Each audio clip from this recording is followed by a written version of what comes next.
তাহলে তোমরা এই ঘাটে স্নান করতে এসেছো? হ্যাঁ। বেশ, তাহলে তোমরা তোমাদের সখীদের নিয়ে এখানে স্নান করো, আর আমার বন্ধুকে নিয়ে ওই আড়ালে গিয়ে দাঁড়াই। ঠিক আছে, কিন্তু একটি কথা।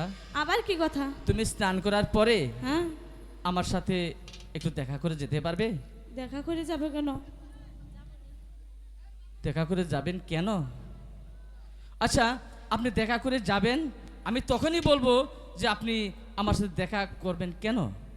আচ্ছা ঠিক আছে। বেশ ঠিক আছে, বেশ, আপনারা স্নান করেন, আমি আমার বন্ধুকে নিয়ে ওই আড়ালে চলে যাই। ঠিক আছে। জন্টুদা চলে আয়। আউন যাই।